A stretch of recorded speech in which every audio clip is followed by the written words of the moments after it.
Olá, irmãos, olá, amigos. Conservemos conosco a paz do Mestre Jesus e distribuamos-la com aqueles com quem estivermos. Que assim seja. Nosso tema hoje é a alma dos animais. Vamos, primeiramente, falar o seguinte: qualquer que seja o tema, o assunto de que se fale ou se aborde aqui entre nós, haverá sempre quem se posicione a favor, como também quem opine em contrário, ou que queira fazer prevalecer sua opinião pessoal com base em seu modo de pensar ou nas crenças que tenha. Muitas pessoas ainda conservam aqui entre nós o egoísmo, o orgulho, a arrogância e atém-se unicamente a interesses puramente materiais e mundanos, sem cuidar dos aspectos espirituais do ser, que na verdade é o que interessa ao futuro e à eternidade existencial de todos nós. Certamente contribui para esse estado de coisas o fato de nos terem feito crer, terem nos impingido que fomos criados à imagem e semelhança de Deus. Nós, seres tão imperfeitos, comparados, assemelhados a um ser perfeitíssimo, uma entidade perfeitíssima. E também a afirmação de que éramos o centro do universo, habitávamos um mundo a Terra, que era o centro do universo inteiro, toda a criação divina. Entre nós, basta que alguém assimile algumas ideias, faça algumas conquistas intelectuais, para que se habilitem a emitir opiniões, esquecendo a humildade, a submissão e o reconhecimento que se deve ao poder e sabedoria supremos de Deus, o Criador. Essas opiniões, nesse caso, trazem em si a descrença na capacidade, no poder, na sabedoria, na perfeição e na unidade que estão patentes em toda a obra do Criador. Bastante prejudicial para o progresso, para o crescimento intelectual, é a teimosia daqueles que se mantêm prisioneiros a imposições e conceitos retrógrados que não condizem com a verdade e se postam nessa posição como se portassem antolhos. E aí não vão compreender, não compreendem, não aceitam que animais possam possuir alma e que sejam nossos irmãos. Há também aqueles que, mesmo acatando, aceitando que animais possuam almas, não aceitam que eles sofram sem ter culpa. Nós vamos ver isso daqui a pouco. Nós temos que observar, nos fatos da história, que tudo evolui, tudo melhora, tudo se aperfeiçoa, a comprovar uma das leis do Criador para governar toda a sua obra, que é a lei de progresso. Tudo parte de situações simples para situações mais completas. De quase nada, de praticamente nada, para tudo, para plenitude, para perfeição. Vamos lembrar que lá na questão 27 do Livro dos Espíritos, a obra básica da doutrina, os Espíritos nos falam que Deus criou dois elementos básicos na criação: matéria e espírito. No tocante à matéria, os seres criados são de duas ordens: orgânicos e inorgânicos. Inorgânicos são aqueles formados pela força de coesão, de agregação, dos elementos materiais que não possuem vitalidade e nem movimentos próprios. Exemplos são os minerais, a água, o ar. E orgânicos são aqueles seres que têm em si mesmo uma fonte íntima de energia, de atividade que lhes dá a vida. Sendo a vida uma das características comuns dos seres orgânicos. Esses seres também possuem órgãos especiais para que realizem os atos da sua existência, da sua vida, e que são apropriados às suas necessidades de conservação. Por isso, seres orgânicos. Eles nascem, crescem, reproduzem-se por si mesmos e declinam, morrem, desaparecem. Exemplos: plantas, animais e homens. Já que vamos falar da alma dos animais e para comprovar que tudo evolui, tudo melhora, tudo se aperfeiçoa, lembremos que na Idade Média, que vai dos anos 476 a 1453, não se considerava que a mulher tivesse alma. Isso foi até assunto de um dos concílios da Igreja, o concílio de Macon, na Gália, na antiga França. E também que, saltando para tempos mais recentes aqui na nossa história, os índios que foram tentados ser escravizados, e também os negros africanos escravizados, eram considerados como não possuindo alma.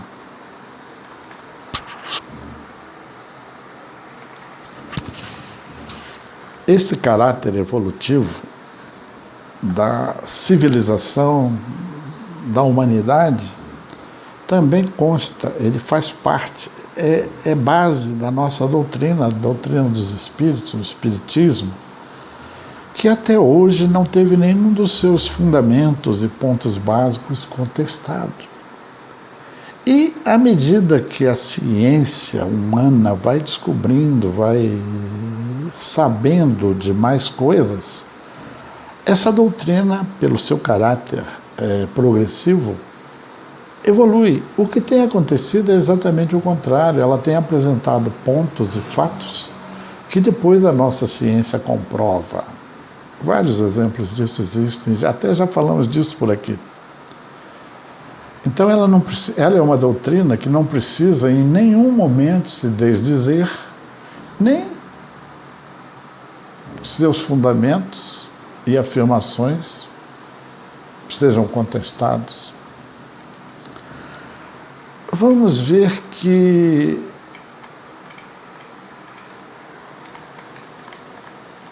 no tocante à alma dos animais, primeiro vamos ver o que é a alma. No tópico 2 da introdução do Livro dos Espíritos, Allan Kardec transcreve que alma, para evitar qualquer dúvida, é o espírito quando ocupando um corpo orgânico, corpo material, quando é o espírito encarnado. E o que é o espírito? Além de ser um daqueles elementos básicos criados por Deus, é o princípio inteligente do universo. Matéria é aquilo de que o espírito se serve e do qual recebe impressões. Espírito e matéria são distintos, mas é preciso que o espírito se una à matéria para intelectualizá-la, dar-lhe inteligência, pelo menos enquanto ele ali está. Um outro fato importantíssimo que temos que lembrar aqui é que espírito não retrograda, até pela própria lei de progresso. A evolução é contínua e não há possibilidade de retrocesso. retrograde. A questão 118 do Livro dos Espíritos fala disso, mostra isso.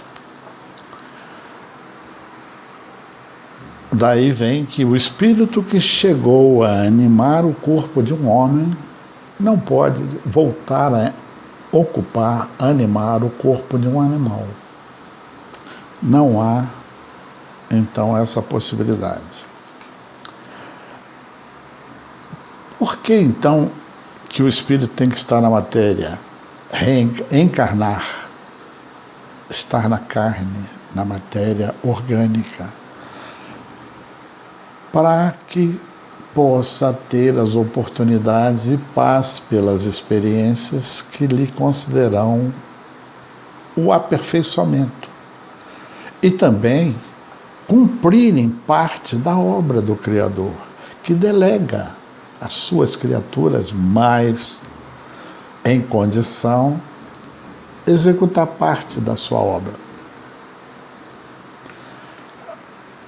Há uma afirmação muito interessante de um espírito de grande gabarito que nos diz que é nos seres inferiores que estamos longe de conhecer totalmente que o princípio inteligente, o espírito, se elabora e se individualiza, pouco a pouco, se ensaiando para a vida, num trabalho preparatório, similar à germinação, após o que o princípio inteligente sofre a transformação que o torna espírito.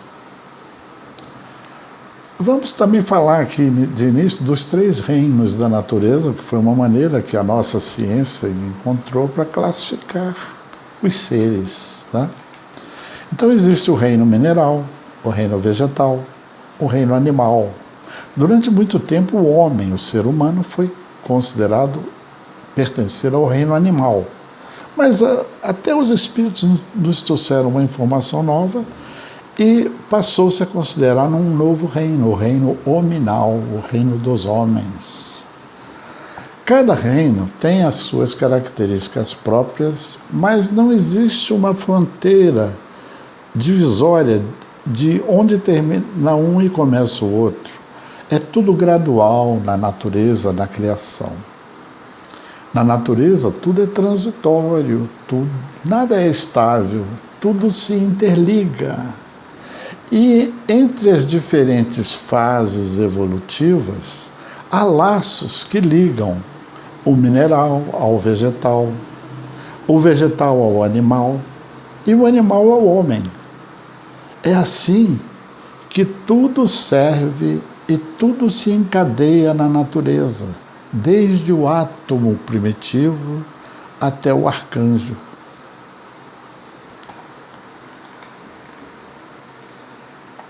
Os representantes do reino animal possuem matéria inerte, cálcio, fósforo, silício, potássio, oxigênio, nitrogênio, nos seus corpos orgânicos. Vitalidade, vida, possibilidade de vida, instinto, repetidamente fazem as mesmas coisas que faziam antes, que aprenderam a fazer, prosseguem fazendo e procedendo como sempre foi feito no reino animal. Tem uma limitada inteligência, nós vamos falar disso daqui a pouco. Eles têm consciência da sua existência e da sua individualidade. E chegam a ter percepções extramateriais. Nós vamos também ver isso daqui a pouco. No reino hominal, o homem possui tudo que os animais possuem e mais: inteligência racional, consciência do futuro, possui um certo grau de instinto também, consciência do futuro, a noção de Deus, o Ser Supremo, e tem percepções extramateriais também, mediunidade, por exemplo. Esses atributos a mais que o homem possui em relação aos animais são consequência do progresso já atingido por ele, que o posiciona, esse progresso, acima das criaturas de todos os outros reinos, animais, vegetais. Na pergunta 592 do Livro dos Espíritos, Kardec recebe como resposta dos Espíritos. Kardec falou que dizem que o homem, embora muitas vezes, isso os Espíritos respondendo a Kardec, Espíritos dizem que o homem, embora muitas vezes se eleve bastante, de outras se rebaixa, mas é um ser à parte. Vamos ver agora o seguinte: de longa data o ser humano, o homem, aprendeu a conviver com os animais. Por necessidade de alimentação, vestuário, vigilância e outras coisas. Os animais, por sua vez, também aprenderam a conviver com os homens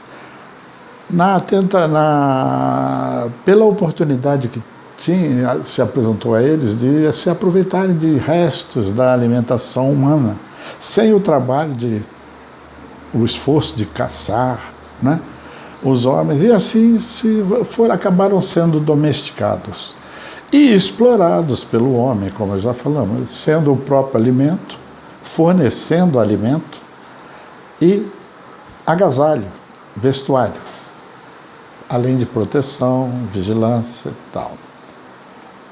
O homem aprendeu a explorar os animais, lamentavelmente, com algum sofrimento deles, os animais.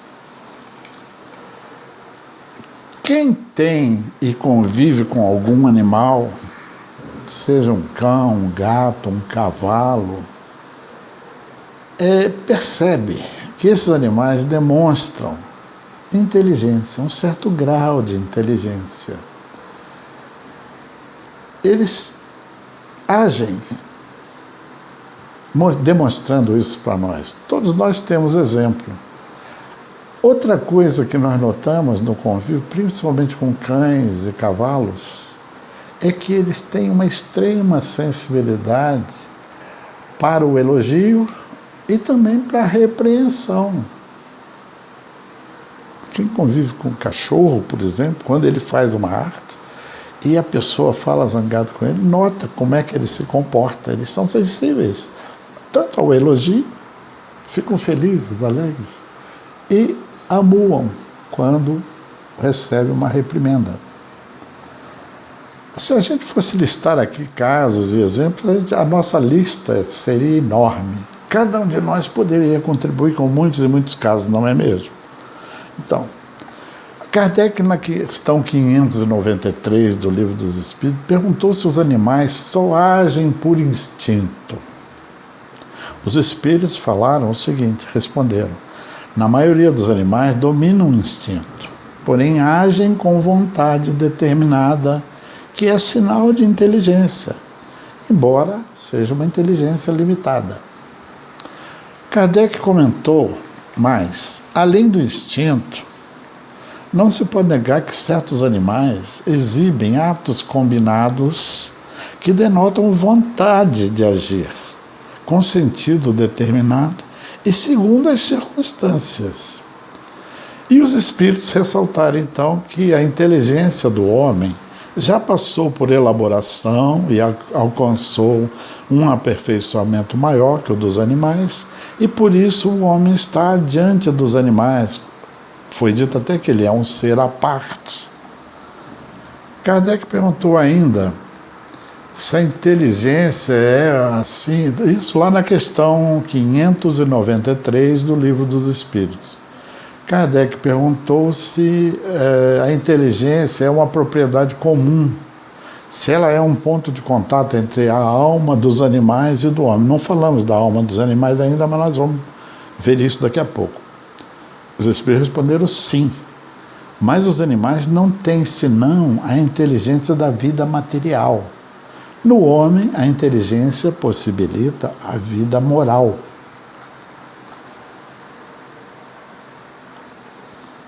Foi completado mais que só o homem tem a completa liberdade de ação, ou seja, só ele tem livre-arbítrio. O seu corpo se destrói como o dos animais, mas ele já compreende qual é o destino do seu espírito. Os espíritos falam que em mundos mais evoluídos, tudo é mais perfeito. Plantas são mais evoluídas, animais são mais evoluídos, e o homem é mais evoluído, naturalmente. Mas continuam sendo plantas, animais e homens nesses mundos. Podemos aqui questionar se lá nos mundos dos puros espíritos, como seria. Ainda não temos essa informação, mas tudo leva a crer que a evolução, tanto do vegetal para o animal, como do animal para o homem, vai levar somente ao espírito puro.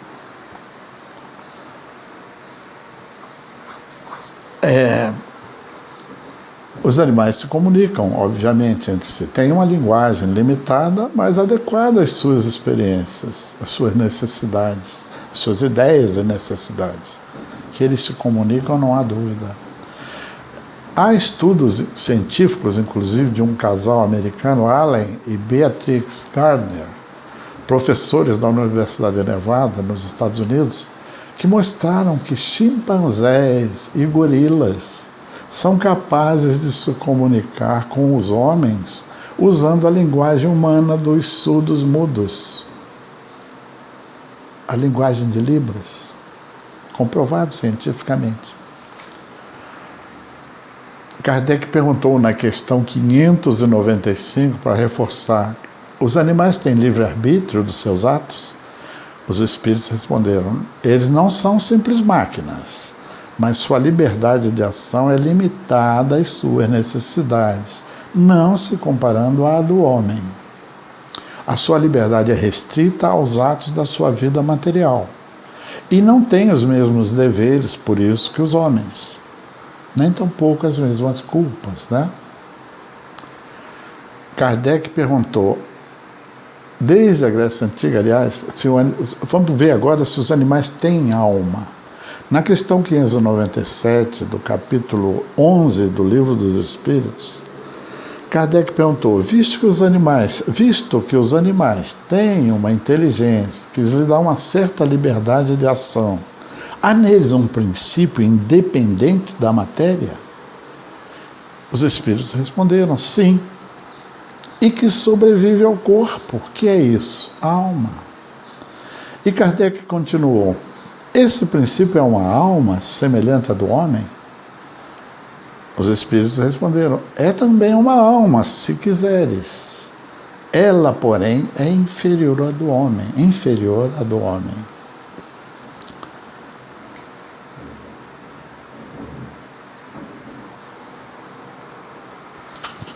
Na questão 606 do capítulo 11 do Livro dos Espíritos, no tópico Os Animais e o Homem, os benfeitores espirituais informam que a alma de natureza especial dos animais provém, como a nossa, do elemento inteligente, ou o princípio inteligente, do qual se individualizou o espírito. Vamos lembrar aqui o que nos disse Gabriel Delane, um grande continuador da doutrina espírita, um grande divulgador também, estudioso e divulgador dessa doutrina. Há progresso incessante do espírito. Ele é embrião na matéria e vai se desenvolvendo no exame severo do animal, do mineral, do vegetal, do animal, para chegar à possibilidade de se humanizar, em que a alma começa a ensaiar a sua humanidade. Aliás, lá na sabedoria oriental também a gente vê que a alma dorme na pedra, sonha na planta, move-se no animal e desperta no homem. Falamos da lei de progresso, como ela é infalível e vale para todos, as leis divinas valem para todos. Na questão 602 se confirma que os animais progridem pela força das coisas, pela lei de progresso. E porque não têm débitos, ainda não têm livre-arbítrio, não há para eles expiação. não precisam resgatar nada, porque não tem o livre-arbítrio, exatamente, né?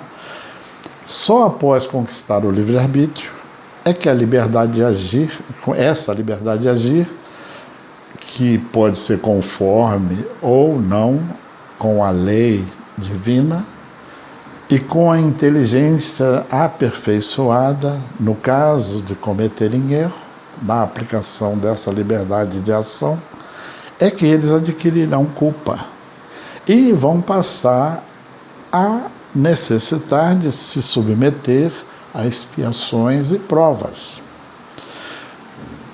Emmanuel, no livro Alvoradas do Reino, Espírito, né? Emmanuel, o animal caminha para a condição do homem como o homem evolui no encalço do anjo. Para a gente ver que há uma continuidade evolutiva em tudo na natureza.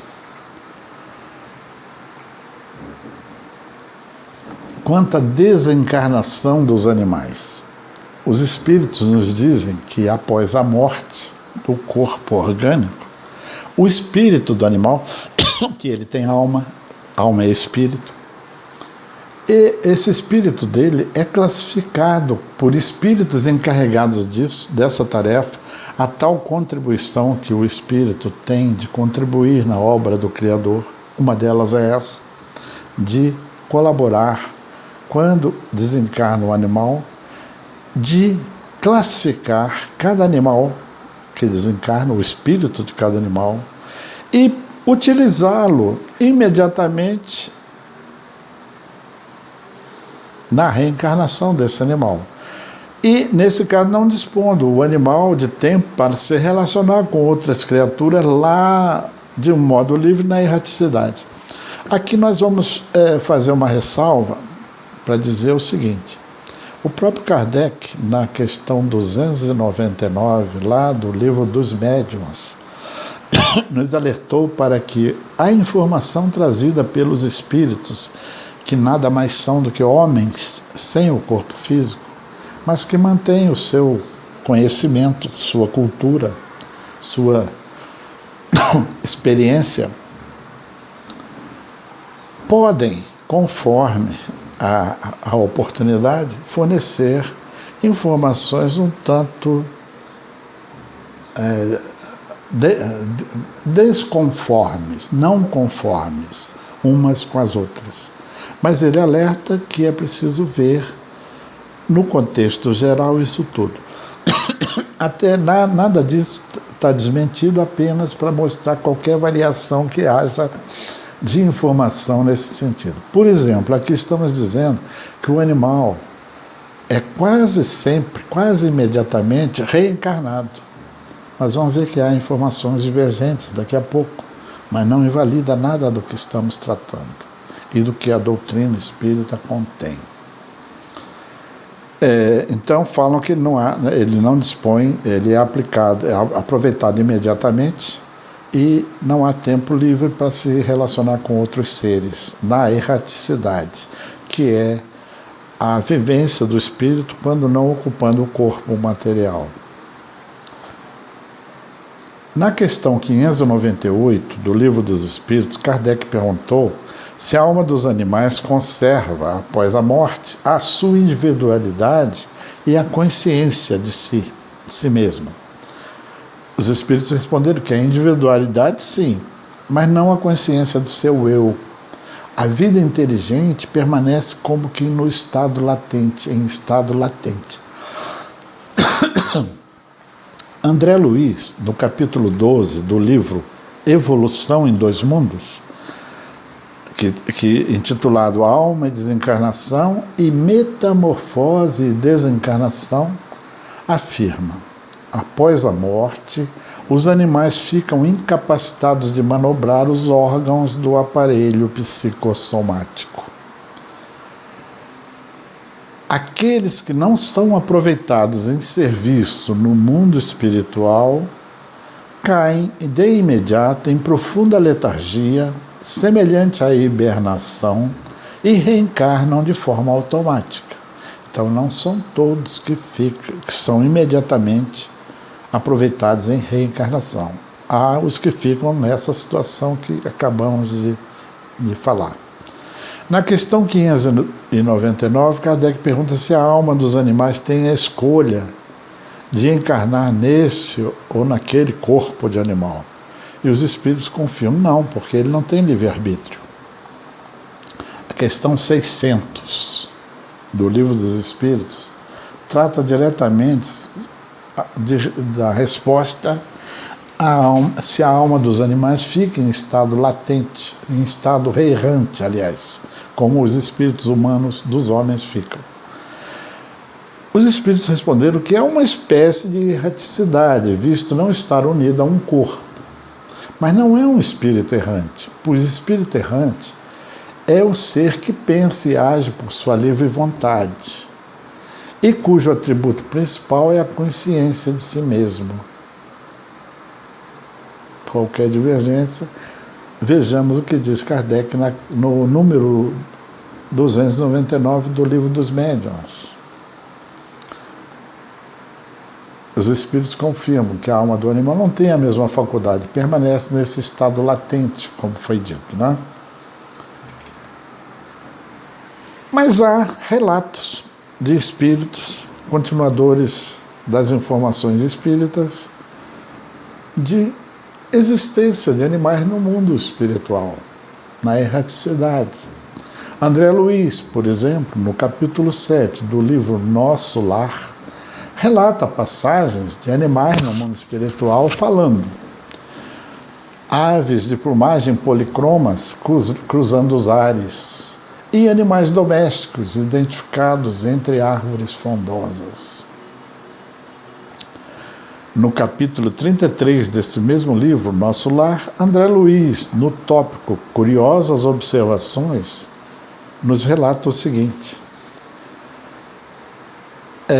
6 grandes carros em forma de diligência, precedidos de matilhas de cães alegres e bulhentos, tirados por animais puxados, por animais que, mesmo de longe, me pareceram iguais aos moares terrestres, mas a nota mais interessante eram os grandes bandos de aves de corpo volumoso que voavam a curta distância, acima dos carros, produzindo ruídos singulares. Ao que o instrutor dele, Lísias, complementou, esclareceu: os cães facilitam o trabalho, os moares suportam cargas pacientemente, fornecem calor nas zonas onde se faça necessário.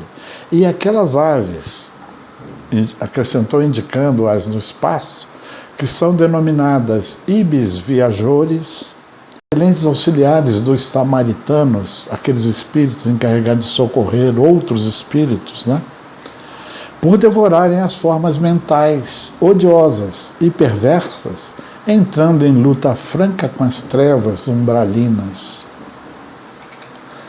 No capítulo 15 do livro Os Mensageiros, André Luiz relata que esquisita vegetação subia do solo, de espaço a espaço, entre os grandes abismos, e aves de horripilante aspecto surgiam medrosas de quando em quando, enchendo o silêncio de pios angustiados.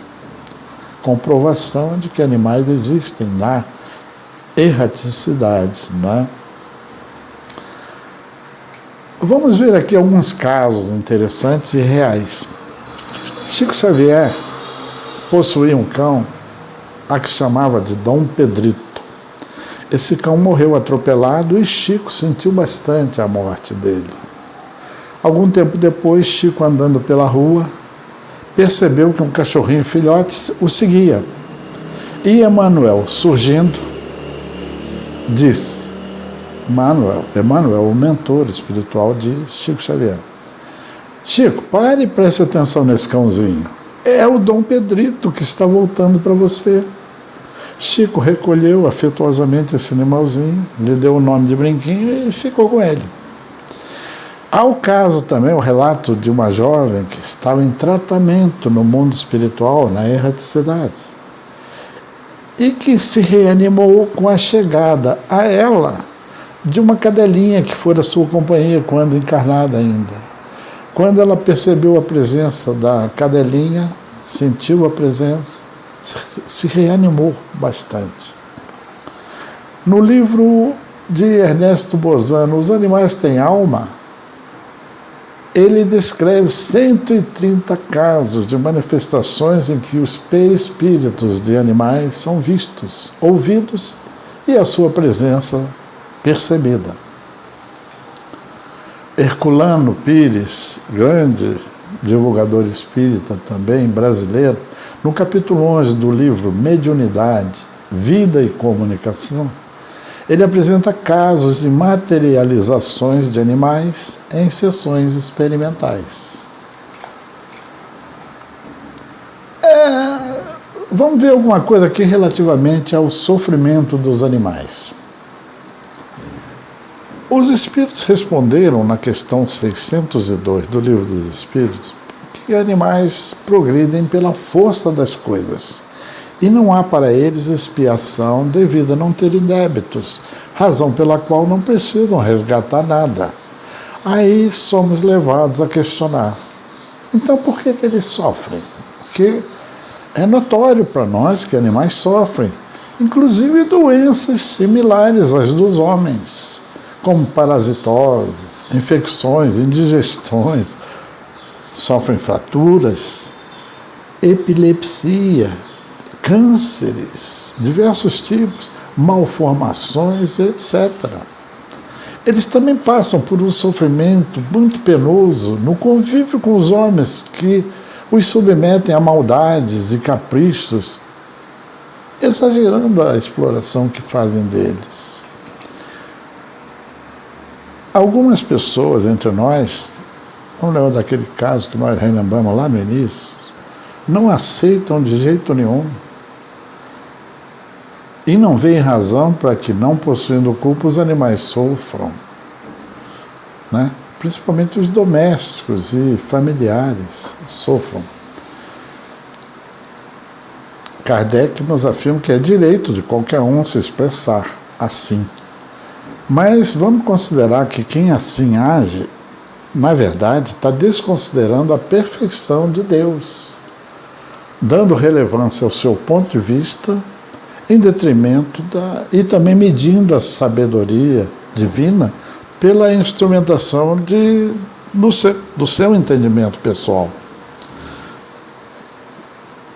Assim como, certamente, pela suposição de que Deus poderia fazer melhor do que está fazendo. Não é? O codificador Kardec afirma que tais dúvidas e controvérsias se fundamentam, no fundo, no desprezo à perfeição e sabedoria da obra do Criador. Tudo se encadeia na natureza por laços que não podemos ainda compreender. E as coisas mais díspares, mais disparatadas na aparência, têm pontos de contato que o homem não chegará jamais a compreender no seu estado atual. Por um esforço de inteligência, o homem pode entrever esses pontos de contato, mas só quando tiver adquirido todo o desenvolvimento da inteligência e estando isento dos preconceitos, da ignorância, do orgulho, é que ele poderá ver claramente na obra de Deus. Até lá, suas ideias limitadas fazem-no ver as coisas de um ponto de vista mesquinho e restrito. Deus não se contradiz. Tudo se harmoniza na natureza por leis gerais que não se afastam jamais da sublime sabedoria do Criador. André Luiz explica, nas suas obras, que há dor expiação e dor evolução. Dor expiação é a que ocorre quando o ser se encontra diante de situações mal resolvidas e lhe são oferecidas novas oportunidades para que, utilizando o seu livre-arbítrio, faça escolhas em consonância com as leis naturais, leis divinas, e desse modo progrida. Não seria o caso do animal, que não tem ainda livre-arbítrio, né? Mas André Luiz fala também da dor evolução, que é aquela que não tem relação com atos do passado, mas é o mecanismo de amadurecimento necessário a todos os seres vivos para que progridam. Eles não precisando espiar nada, o sofrimento que os animais experimentam é necessário à sua evolução espiritual. Leon Denis, outro grande, já falamos dele, né? Grande divulgador espírita, confirma isso dizendo que o sofrimento nos animais é um trabalho de evolução. Eles adquirem com o sofrimento os primeiros rudimentos da consciência. A dor é um dos agentes do progresso. Emmanuel, no tópico Animais em Sofrimento, do livro Aulas da Vida, psicografado por Chico Xavier, esclarece: se os animais estão isentos da lei de causa e efeito em suas motivações profundas, já que não têm culpas a expiar, o sofrimento por que passam aparentemente seria injusto. Mas a lógica nos deve orientar os passos na solução das questões.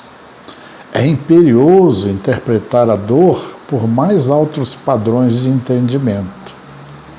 Ninguém, de um modo ou de outro, tão somente para resgatar o preço de alguma coisa, sofre.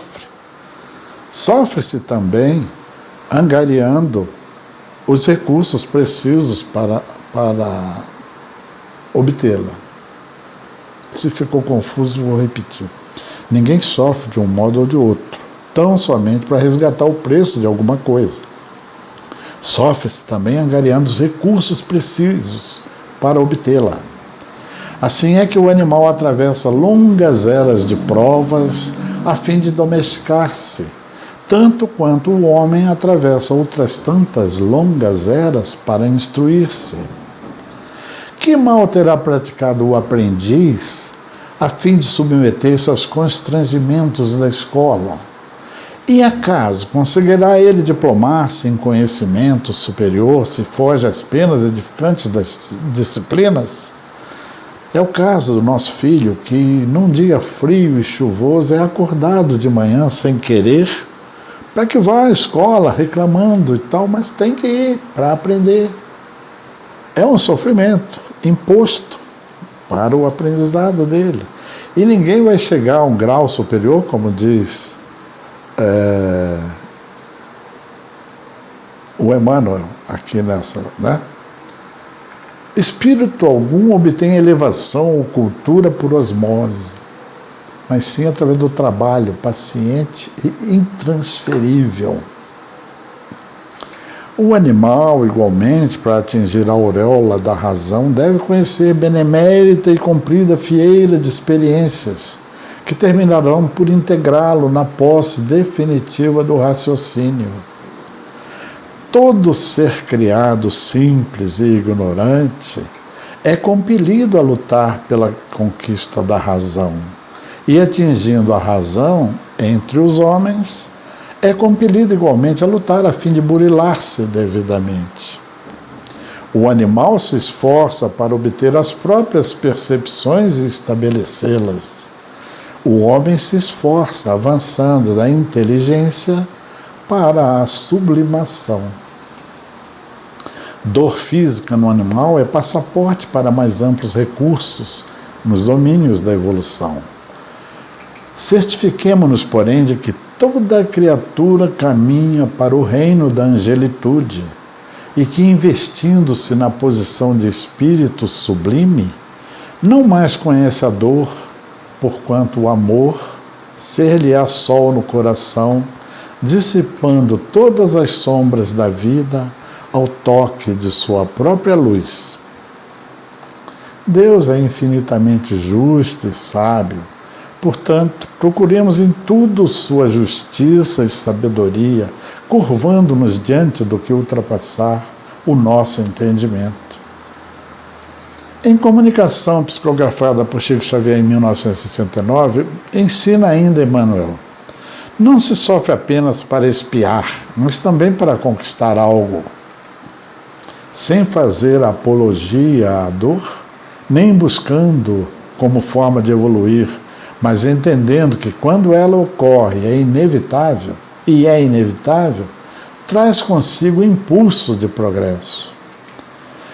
Por exemplo, um cão que atravessa a rua e é atropelado, relembra a dor que sentiu para que não mais cometa aquele erro. Não há nenhuma expiação no caso do atropelamento, mas, no entanto, a dor lhe ensina que deve ser mais prudente no futuro, frente a uma rua.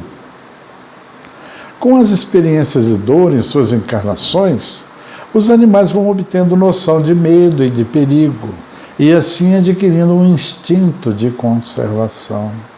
Lei de conservação, uma das outras leis naturais de Deus. Animais, então, adoecem e sofrem para expandirem suas consciências e adquirir maior conhecimento evolutivo. O sofrimento e a dor que deve o sofrimento e a dor que se deve lamentar nos animais é aquela que de fato é injusta, é aquela que é infligida aos nossos animais por atos desumanos do homem. Os animais não detêm o entendimento acerca do bem e do mal, mas o ser humano sim. De modo que há muita responsabilidade pelos abusos e atitudes desmedidas para com os demais seres vivos, o que vem a ser afronta à lei de Deus. Vamos nos lembrar que, para diminuir qualquer possibilidade de mal entendido, vamos recorrer sempre ao tópico 299 do capítulo 27 do Livro dos Médiuns.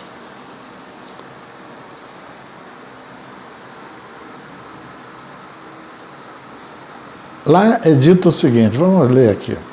Devemos compreender que não é exato, nem pode ser suposto, que os espíritos superiores que nos trouxeram a doutrina espírita já chegaram à perfeição, pois eles não são mais do que a humanidade despida do envoltório corporal.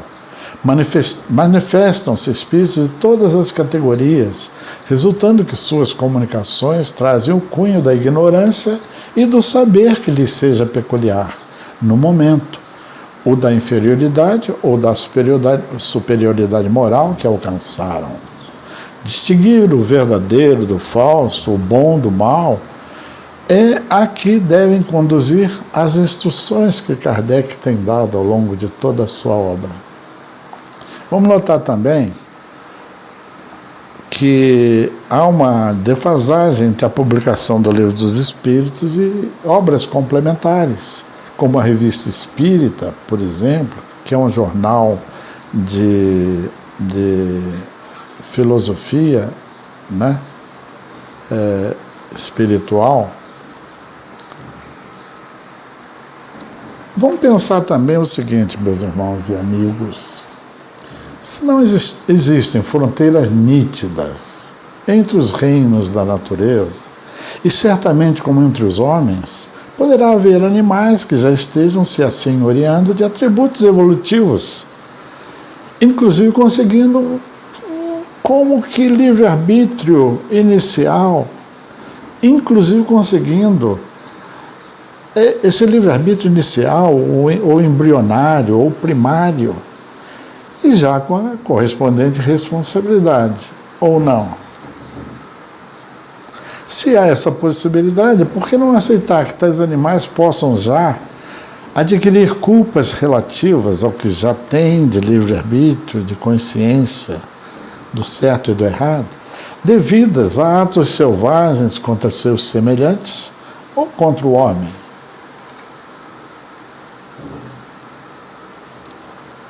Essa ideia não poderia já justificar algum sofrimento porque passam certos animais? Ou não? Só relembrando, repassando, o abuso dos animais jamais constituiu um direito do homem. Que sejamos todos humanos, fraternos e compassivos com os animais, nossos irmãos espirituais menores, confiados por Deus para que possamos auxiliá-los em sua evolução, como é próprio dos seres superiores, auxiliar os seres inferiores a progredir. Que esse auxílio, contudo, além do carinho e cuidados que lhes devamos oferecer, não force a uma humanização forçada dos animais. Que, por exemplo, não lhes calcemos sapatos, nem lhes vistamos roupas similares às dos homens, nem que os fantasiemos, nem que os transportemos em carrinhos como se fossem bebês, entre outros procedimentos do tipo. A legislação dos homens, como tudo, também está progredindo, se aperfeiçoando também, né? E já vem estabelecendo práticas e procedimentos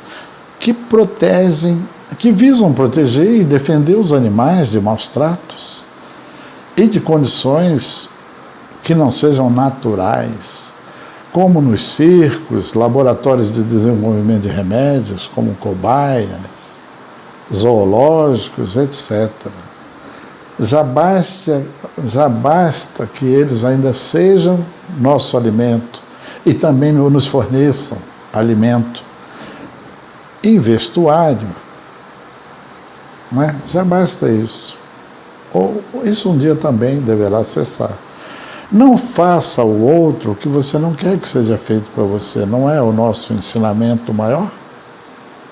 Vale para os nossos irmãos, os animais. Animais têm mediunidade? Tem. Mas isso é outro assunto, vamos deixar para falar depois. Vamos refletir bastante sobre isso, caros irmãos, e vamos rogar para que a luz do Mestre Jesus e sua paz permaneçam conosco sempre. Que assim seja.